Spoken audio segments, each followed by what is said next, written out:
परसों रात को मैं हॉस्पिटल गया हुआ था, तो मेरे पास कॉल आया। मेरे साथ ही रहता है एक लड़का, जिसको भी ऐसे इस घटना का कुछ भी नहीं पता था।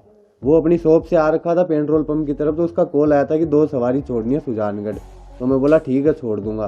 फिर मैं घर पे आके वाइफ को ड्रॉप करके हम हॉस्पिटल गए हुए थे। ड्रॉप करके फिर वापस गया था, तो वहाँ से वो पीछे वाली सीट पे बैठ गए थे दोनों।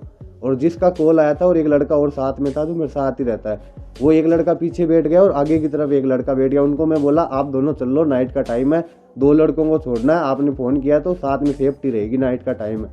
तो हम चले गए। फिर उन्होंने 1500 रुपये पेट्रोल पंप पे दे दिए हमें, लाडनू पुलिया के पास में जो पेट्रोल पंप है डीडवाड़ा में, वहाँ पे दिए। तो मैंने तेल डलवा के वहाँ से फिर सुजानगढ़ की ओर रवाना हो गए। तो रास्ते में वो बोल रहे कि हमें कभी चूरू छोड़ दो, सालासर छोड़ दो, हिसार छोड़ दो।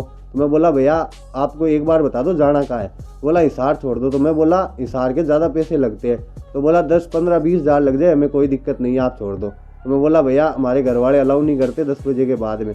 तो उनको फिर वो बोले ठीक है सुजानगढ़ की तरफ चलो, वहाँ से कोई साधन देखते हैं। मैं बोला भैया आप ट्रेन में चले जाओ। तो बोला हम ट्रेन में नहीं जाएंगे, हम आराम से जाएंगे बस में या टैक्सी में। तो फिर उनको एक बस दिख गई सुजानगढ़ बस स्टैंड पे, दिल्ली नोखा लिखा हुआ था उस पर।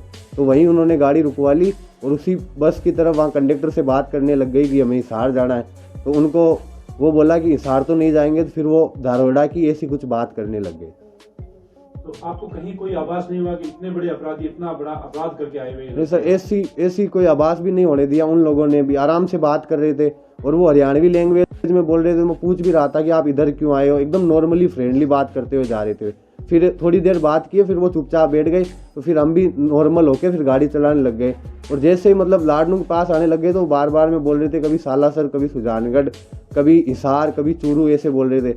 तो फिर हमने वहीं सुजानगढ़ में ड्रॉप कर दिया था उनको। आपको कब पता चला कि वो इतने बड़े अपराधी थे? सर जब मैं रात को आया था, लेट आ गया, 11:30 हो गए थे आते आते। तो दूसरे दिन जब मैं उठा था तो हमारे शॉप पे कोई नहीं गया था। तो मैं बोला गए क्यों नहीं। तो बोला आज मार्केट बंद है, किसी का हत्याकांड हुआ है वहाँ पे। तो मैंने न्यूज़ देखी थी, वीडियो देखे थे स्टेटस पे। तो स्टेटस को जैसे जूम किया तो मुझे लगा कि ये तो रात वाले लड़के हैं जिनको ड्रॉप किया था।